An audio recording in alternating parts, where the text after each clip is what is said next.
In April 2005, the incinerated remains of a 23-year-old female student were discovered by her boyfriend amongst the embers of a burned-out caravan located on private land in Islands, County Clare. The tragedy was initially investigated as a suspicious death until a review of the case 5 years later resulted in the victim being exhumed for further testing, following years of pressure from her family. A second post-mortem examination revealed that a violent murder had taken place. The owner of the wreckage within which the victim was found remains the prime and only suspect in the investigation. It is widely believed that he faked his own death in order to evade authorities. He is now thought to be living in one of several European countries, with unconfirmed sightings reported in recent years, in addition to him being traced to a drug rehabilitation facility in Scotland by investigators. It's also believed that family and other associates are helping to keep his whereabouts unknown. His ability to remain undetected has undoubtedly been aided by the fact that investigators, bizarrely, refused to release his name to the public for a number of years. Welcome to the Crime Portal. This is the case of Emer O'Loughlin. On the afternoon of Friday, the 8th of April 2005, an Irish carpenter in his mid-20s named Shane Bowe received an alarming call to his mobile phone whilst at work. He was informed a fire was in progress at the remote site where he shared a mobile home with his 23-year-old girlfriend, Emer O'Loughlin. There was only one other caravan sharing the same field, which was ablaze, and so Shane quickly returned to the site, which is located in Ballbornagh, on the border between County Galway and County Clare. Arriving just before 4 p.m, Shane found the fire to be at an advanced stage. It appeared to have been going for some time. Shane described the damage caused by the fire years later during an interview with author Yvonne Kinsella, quote, "All that was left of the caravan by that stage was a burned chassis. There was nothing else left. All the aluminium was gone. It had all just melted down. There was absolutely nothing, just a black wreck. We could make out some weights and some burned cutlery, but all the glass was gone." Although he was initially relieved that the mobile home he owned with Emer appeared to be undamaged, it didn't take long for Shane to begin noticing things that seemed out of place. His girlfriend was nowhere to be seen. Shane hadn't spoken to Emer all morning and was unable to get through to her phone. The door to the couple's home was wide open, and Emer's car was parked outside where it usually would be. The keys for the vehicle were inside the home, along with other possessions such as Emer's purse and camera, which she was known to take with her whenever she went walking. The only item that couldn't be found was Emer's phone. Worryingly, the couple's 2 dogs were running freely outside the caravan. This was very unusual, as Emer was known to be a responsible pet owner and would either take the dogs whenever she went walking or would secure them inside the couple's home. Emer would have been at college for that day had it not been closed as a mark of respect for Pope John Paul II, whose funeral was due to take place. The couple woke up that morning to find the power supply to their home was not working, which was a reoccurring issue they'd spent around €400 to try and fix in the weeks prior. Emer's phone had run out of battery during the night. Before leaving for work, Shane had suggested to his girlfriend that she ask their neighbour and owner of the only other mobile home in the area to use his electricity. The owner of the blazing caravan was also nowhere to be seen, and by now, Shane was incredibly concerned for Emer's welfare. He rang Gardaí in Gort, who dispatched an officer to the scene. Upon arrival, Shane was found to be frantically pointing out what he believed were human remains within the wreckage. A doctor was promptly called to the site and was able to identify that the remains were human. Although they had been so badly damaged by the fire, he could not give any further information. Authorities then proceeded to seal off the area. Meanwhile, Shane called Emer's father, Johnny O'Loughlin, who was finishing up at work for the day roughly 20 miles south, just outside the town of Ennis. After Shane explained the situation, Johnny got into his van and headed for Ballbornagh. Upon arrival, Johnny was soon joined by Emer's brothers, Raymond and John. The trio began to search the area in the hopes that the 23-year-old had simply gone for a walk. During a TV documentary produced years later, Raymond stated, quote, "We knew just looking around it wasn't right. Everything was out of character there." As daylight began to fade, and with no sign of the missing student, or the owner of the destroyed mobile home, Emer's loved ones at the scene became convinced that the remains found in the aftermath of the fire likely belonged to her. Johnny would explain years later, quote, "We didn't see anything, so we presumed. We didn't know it was Emer." Her brother John took it upon himself to deliver the news to their mother in person, making the roughly 145-mile trip east to Dublin, before travelling by plane to Heathrow Airport and breaking the news to his sister Pamela, who had lived in the UK for a number of years.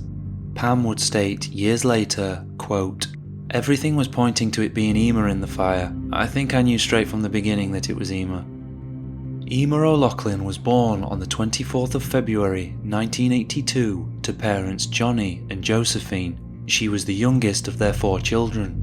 The family lived in Ennistimon, a quaint market town located on the banks of the River Ballbornagh in County Clare, which is towards Ireland's west coast.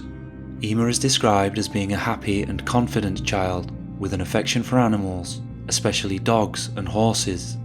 After her parents separated at the age of 9, her mother Josephine moved to Dublin, and Emer stayed in Ennistimon with her father Johnny.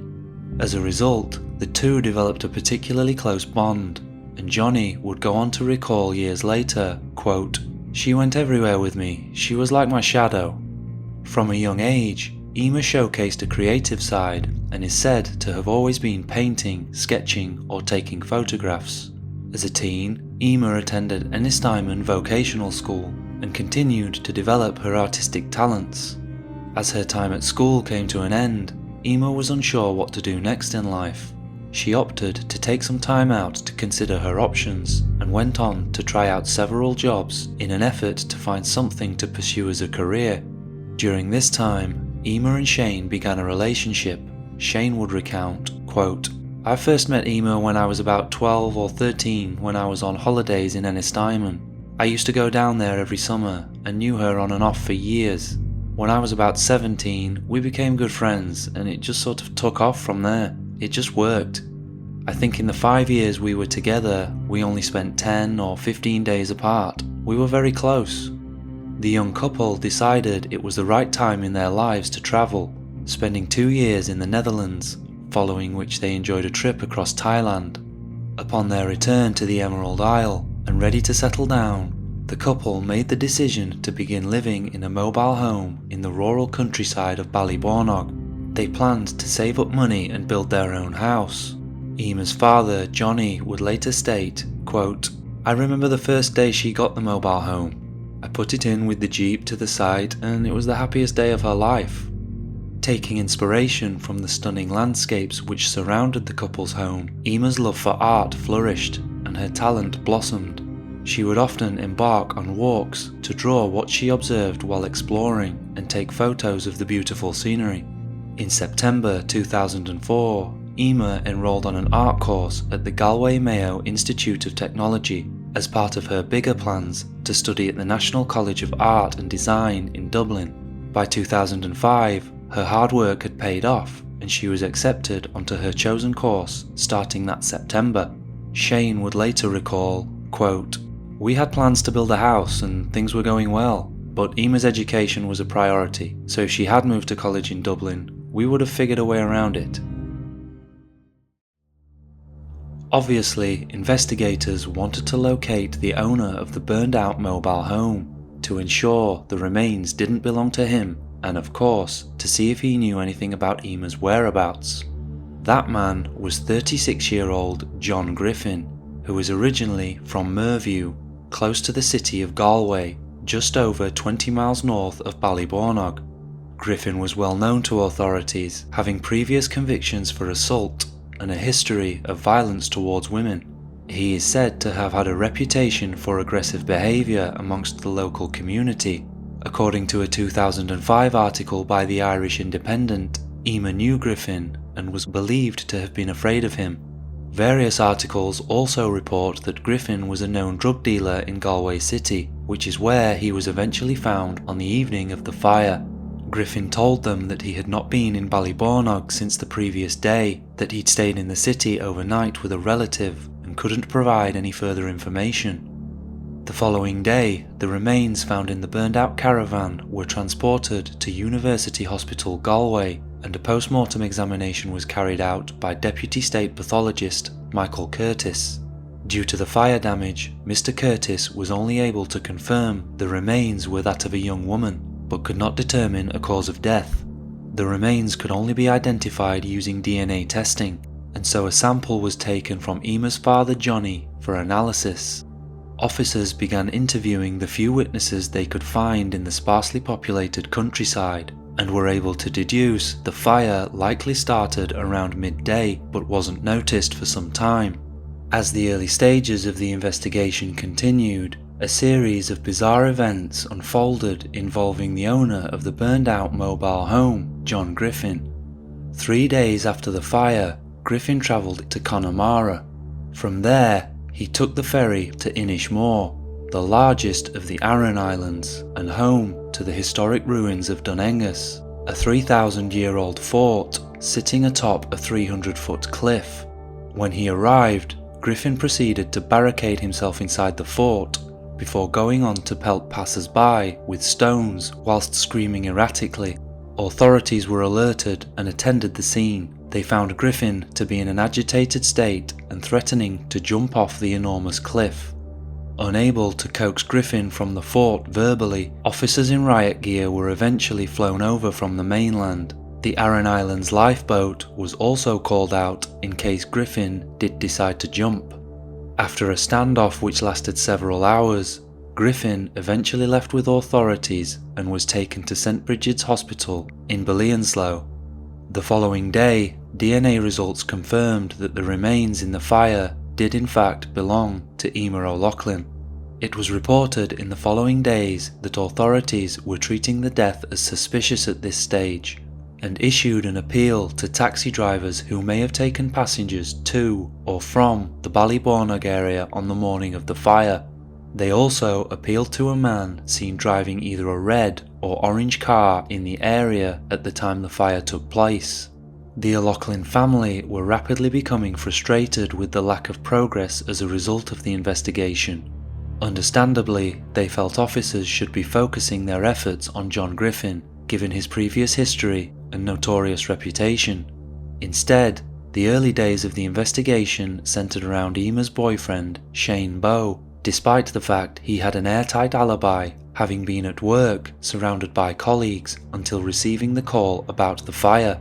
This angered Emer's father Johnny, who would later state, quote, "Every time I saw Shane he was in the back of a squad car. They never thought of Griffin." It should be noted that despite Griffin's baffling behaviour at Inishmore and his potential link to Emer's death all being covered by various local and national newspapers at the time, he was not named and no pictures of him were released to the public.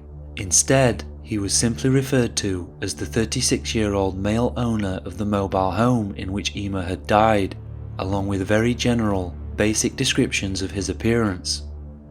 After spending 5 days in St. Bridget's Hospital, Griffin pulled another strange stunt which attracted the attention of law enforcement and the local media.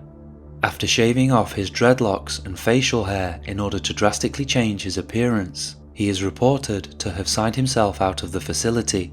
A few days later, he once again travelled by ferry to Inishmore, this time under a false name.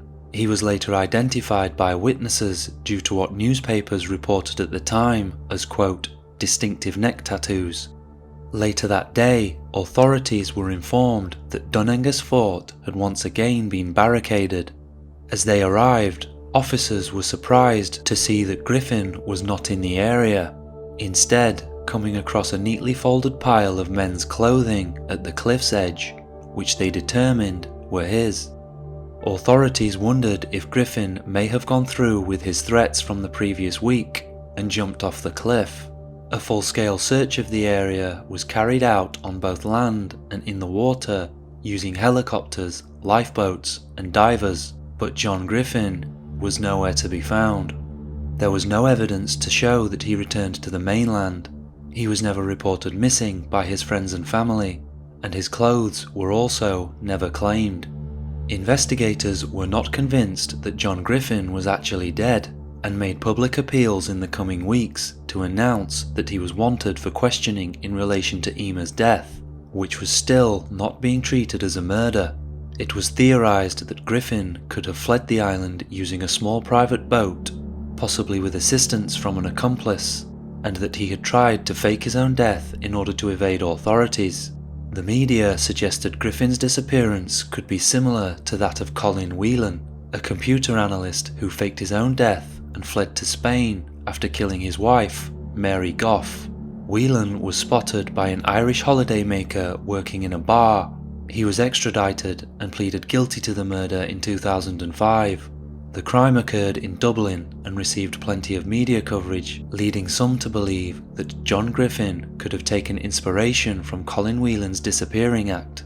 Oddly, despite now being a missing person, in addition to being wanted for questioning by investigators, John Griffin was still not named publicly, nor was his picture released, much to the continued frustration of Emer's loved ones. This decision by investigators undoubtedly hindered the public's ability to assist. 2 weeks after Emer's death, her remains were released to the O'Loughlin family. A wake was subsequently held at the home of her father, Johnny. The following day, at Our Lady and St Michael's Church in Ennistymon, Emer's funeral took place, with hundreds turning out to pay their respects to the talented artist. Johnny would describe the funeral as massive and stated, quote, "I was trying to hold in tears and, I would have loved to have recorded the mass, because I'd look at it every day." The following month, in May, it was reported that 3 people had been released without charge after being arrested in connection with the case. The trio of 2 women and 1 man were reported to have been suspected of withholding information relevant to the investigation, but Gardaí told the media they were not being treated as suspects. No further information was ever reported about this line of inquiry. Following the arrests, a file was sent to the Director of Public Prosecutions, which included information on John Griffin. The DPP responded by saying the crime scene had been severely compromised, resulting in valuable evidence being lost. Authorities subsequently revealed that they had suspicions Griffin was in the UK, but they had ultimately lost track of him. Despite the frustrating lack of new information resulting in a dip in media coverage, Emer's legacy continued to live on. In 2006, Shane Bow built a memorial in tribute to Emer, erecting a large wooden cross at the spot the fire took place. It remains there to this day. The following year, an award was set up for students at Ennistymon Vocational School, where Emer had been a student. The Emer O'Loughlin Award for Transition Year Student of the Year. In 2008, with no progress in the investigation, Emer's sister Pam set up the Justice for Emer O'Loughlin Facebook page with help from her brother Raymond. In an early post to the page, Pam wrote, "Her killer is still out there, shielded and helped to escape by his family and friends. Myself and my brother have decided to do our best to achieve via the internet what Interpol, the Gardaí and Irish media have failed to do, and that's track him down. There are hundreds of people on these lists, and they know hundreds of other people. Maybe someone might spot him. It's a long shot, but it is the only shot we have. Remember, this is a call for information leading to an arrest and not for action." The family continued to try and keep Emer's case in the public eye, and in 2009, Pam, Josephine and Raymond were interviewed at length for a book written by Yvonne Kinsella titled Living with Murder, Families Left Behind.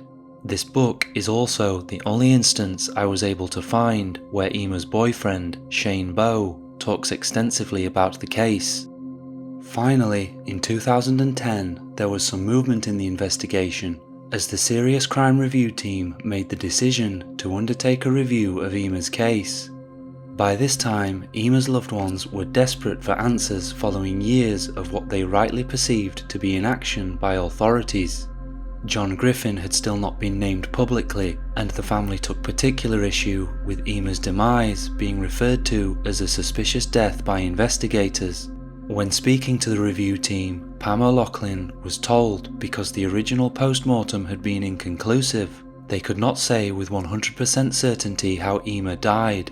Pam said in an interview years later that she responded by telling them, quote, "Well, bloody dig her up then. That was my exact words. Dig her up. Find out." The review resulted in a number of recommendations, including exhuming Emer's remains in order to perform a second post-mortem examination. Although this was an extreme step in the investigation, the O'Loughlin family agreed that despite it being emotionally difficult, if it could give them more answers, then it needed to be done. The review team sought the help of forensic anthropologist Dr. Lorraine Buckley, who specialised in examining badly decomposed bodies and skeletal remains. Dr. Buckley advised that X-ray technology could be used to potentially gain a better understanding of how Emer died. Based on this advice, an application was made to the coroner for County Clare to issue an exhumation order, which was subsequently granted. At 7 a.m. on Wednesday, the 19th of May, 2010, the exhumation was carried out under the watchful eyes of her father Johnny and brother Raymond. Speaking to the media, Superintendent Sean Healy of Gort Garda Station, who had been tasked with overseeing the operation, told the media, quote, "There have been scientific advances since 2005, which we hope to bring to bear on the case. Taking a decision of this nature requires the support of the family. It is a very upsetting issue for families, and that is appreciated by An Garda Síochána, and we approach this with all the sensitivity it requires. It means people have to revisit their grief, and we are very cognizant of this." In reference to John Griffin, albeit still not by name, Johnny O'Loughlin told the media that the main suspect in the case was still out there, quote, "It is only a matter of time before he is found by Gardaí. I am confident of that, because the Gardaí I have been speaking to are confident. Gardaí have a lot of evidence in the case, with evidence they can't disclose to anyone in case it harms the case."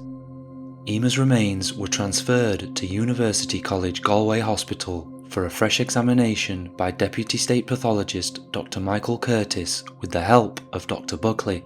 As part of the testing conducted, X-rays of Emer's bones were taken, which revealed evidence of knife marks around the neck vertebrae. Although no connection was made by authorities, it's worth noting that while sifting through what remained of John Griffin's incinerated caravan back in 2005, investigators came across a kukri knife, a traditional curved Nepalese weapon about a foot in length.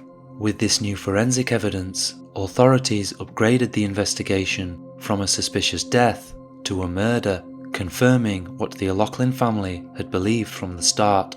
Pam would tell the Irish Examiner in May of that year, quote, "We have always known Emer had been murdered. There was never any doubt in our minds." In an appeal which soon followed, Johnny said it was difficult not knowing how his daughter was killed. Quote, "Was she harmed? Was she tortured or beaten or anything like that? Did she suffer? That is what we grieve about. We hope she didn't suffer." In reference to John Griffin, Johnny said, quote, "People know him. They might even be hiding him. Come forward and give the information to the Gardaí." Emer's remains were reinterred 2 days after the exhumation at Ennistimon Cemetery, following a small ceremony attended by her closest loved ones. 2 months after the second post-mortem examination was carried out, there would be another major update in the investigation, as John Griffin was finally named publicly as a suspect in the murder after Interpol issued a warrant for his arrest. A poster featuring a picture of Griffin was created and distributed to law enforcement across Europe. The poster also features a detailed physical description of the suspect, and claims that Griffin was known to use a number of different aliases, including the nickname Fozzie, as well as John B. Griffin and John McDermott. It also states that Griffin was known to use a fake date of birth on occasion, telling people he was born on the 18th of December 1972, when in fact he was born on the 8th of June 1967. It was noted that in 2005, Griffin was known to have travelled from London to Germany, and that he was now believed to either still be there, returned to the UK, or could be in Spain or the Netherlands. Unfortunately, no new information appears to have come from this appeal, but on the plus side, John Griffin's identity was now public knowledge. Another year passed, and the investigation continued with no trace of John Griffin, and so, in November 2011, a substantial reward was offered by Crime Stoppers in exchange for information leading to his whereabouts. A wanted poster featuring his picture was distributed to members of the public in County Galway and County Clare. Superintendent Pat Murray of Gort, who at this time was in charge of the murder investigation, said he believed that there were people who knew where John Griffin was now located. Quote, "We believe he's living in mainland Europe under an assumed name. He has used the name John McDermott in the past. We also believe he has friends and acquaintances who are aware of his whereabouts." This latest appeal also elaborated on Griffin's distinctive neck tattoo mentioned in newspapers years earlier, as the media reported him having a Celtic design tattooed over his Adam's apple. Unfortunately, this was another misstep by investigators, as the information was incorrect. In reality, John Griffin's tattoo was an Egyptian symbol. This angered Emer's sister Pam, who believed another mistake by authorities could have potentially resulted in people incorrectly dismissing Griffin as the wrong person had they come across him. Quote, "It's the Eye of Horus, which may seem like a small detail, but if anyone is familiar with Egyptian symbology, they would know it's not Celtic." Towards the end of 2011, Emer's murder was featured on the Irish TV programme Crime Call. However, no footage can be found online, and there appear to have been no updates until in 2013, when the murder was again featured on television, this time on RTE's Cracking Crime series. Pam, Josephine, Johnny, Raymond and John all appeared in the programme and reminisced at length about their beloved Emer. In addition, a number of investigators also featured in the episode, including Detective Superintendent Christy Mangan of the Serious Crime Review team, who stated there had been a number of sightings of a person described as being John Griffin in various European countries, including in Germany, which were investigated but never substantiated. Following another quiet year of news in relation to Emer's murder, in April of 2014, the Irish Daily Mail published an article claiming that Gardaí believed John Griffin was living in Scotland and was understood to have left a paper trail in the country's capital city of Edinburgh. A follow-up article in February of 2015 would sadly confirm that investigators were unable to find any trace of the wanted 47-year-old at two addresses in the city. Just 2 weeks before the publication of this article, Emer's mother Josephine tragically passed away following a long illness. As the 10-year anniversary of Emer's murder approached, a lack of new leads resulted in the case receiving little media attention, leaving the O'Loughlins to painstakingly bide their time and wait for John Griffin to make a mistake and reveal his whereabouts. Before there would be any updates in the investigation, Shane Bowe sadly passed away in April 2018. The following year, there appeared to be some fresh hope for the O'Loughlin family, as Emer's father Johnny was contacted by an Irishman from Morocco that claimed to have seen John Griffin. Johnny has stated on multiple occasions that he believed this information to be credible, and that investigators sent the man pictures of Griffin to put up in the area. The man apparently refused, believing it would cause John Griffin to flee. Despite investigators initially engaging with the man in Morocco, Johnny believes not enough was done with this information.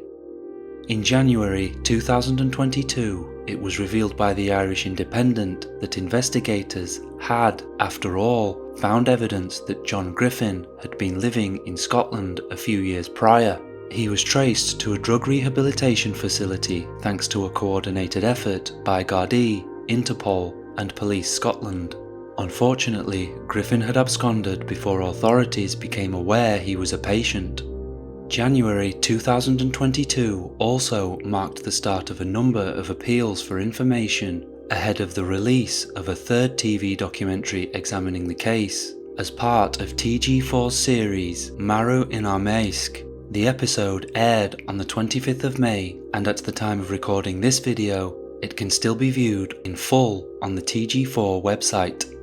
However, with the exception of interviews with Johnny and Pam, the episode, as the title suggests, is produced in Irish. It concludes with Johnny and Pam affectionately explaining how they keep Emer at the forefront of their minds. Johnny can be seen washing his beloved boat, lovingly named Lady Emer. Quote, "A lot of people look at that boat and they say, where did Lady Emer come from? If I ever pass away, my sons will have it, so Lady Emer will always be there. Once you put a name on a boat, you don't take it off." Pam would go on to show a wrist tattoo she had done to honour the memory of her little sister, stating, quote, "Emer had a tattoo of a dragonfly on her wrist and it was really colourful, an absolutely beautiful tattoo, and I just basically got this as a tribute to Emer." In addition to managing the Justice for Emer O'Loughlin Facebook page and liaising with both media and authorities, Pam has been down many a rabbit hole while carrying out research in the hopes of finding her sister's killer. This has included an extensive and exhausting investigation into tattoo artists and shops across the globe in an effort to see if anybody had either tattooed or covered up an Eye of Horus on the Adam's apple of an Irishman. Sadly, to no avail. A lack of answers has understandably taken its toll on Pam, as she would go on to tell the Sun newspaper, quote, "Now I am deflated, beaten. It's 16 years of my life, just constantly trying to keep her memory going. Every day I would be on the internet. Last year I made the decision I had to let my sister go. I needed to get my life back basically. I feel we're losing grasp really. We're getting older and my huge fear is that she's just going to fade into the distance and be forgotten. And we can't do that. I imagine she would have been a mum by now, and that she'd be a pretty cool mum. Tattooed, pierced, chilled out, laid back, artistic, living her own life, doing her own thing. I think she would have been a cool person." As this video entered the final stages of production in March 2024, another series of appeals were made to coincide with the case being featured on RTE's Crime Call programme once again. Johnny and Pam talk at length about Emer while reviewing some of her sketchbooks. No new leads were discussed during the episode, but it did highlight one final wrinkle in this story, and you'll have to bear with me for a second while I explain.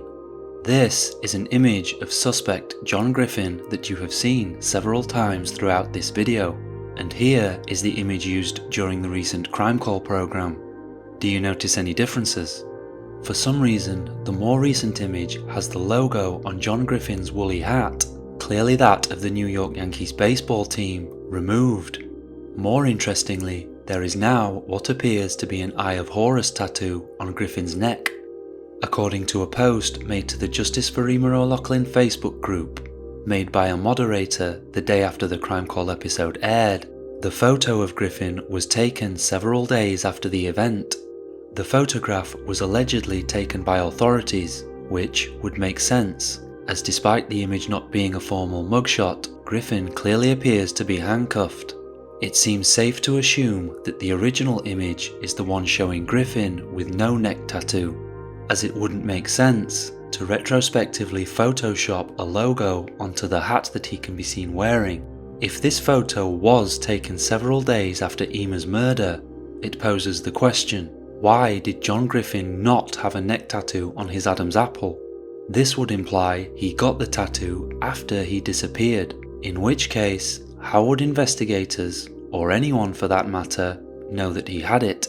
Feel free to draw your own conclusions from this small detail, but it should be noted that prior to March 2024, there existed no images of John Griffin sporting a neck tattoo anywhere. The O'Loughlin family has always remained relentless in their pursuit for justice, particularly her father Johnny and sister Pam, who have both fought endlessly over the years to keep Emer's name in the eyes of the public. Johnny O'Loughlin takes the day off work to lay fresh flowers at Emer's grave every April when the anniversary of her murder comes around.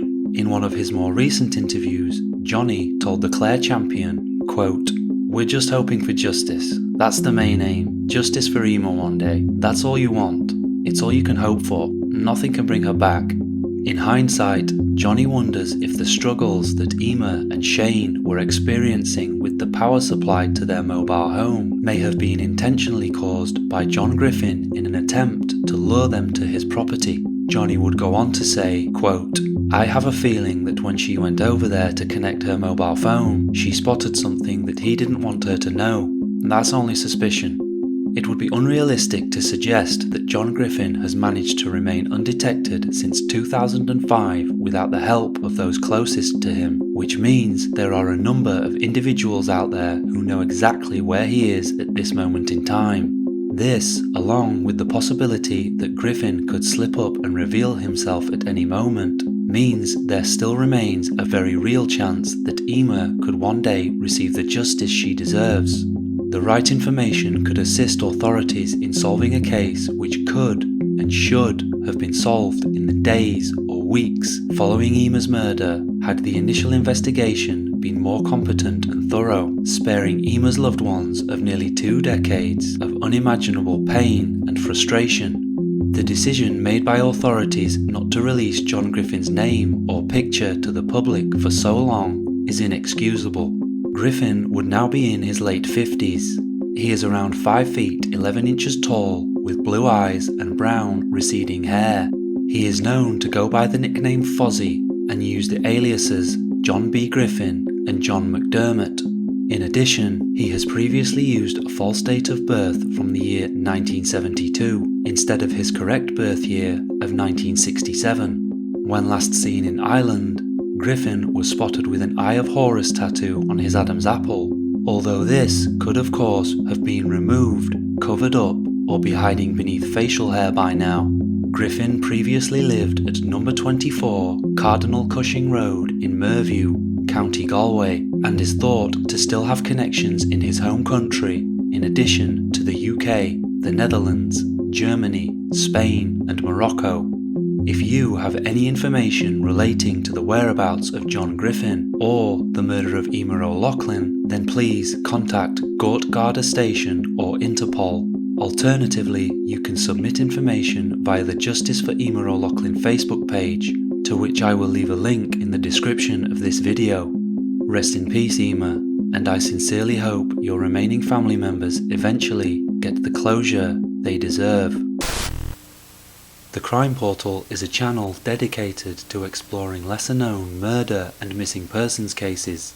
For further information on this case, or to submit a suggestion for future videos, please visit the Crime Portal website. Thanks for watching.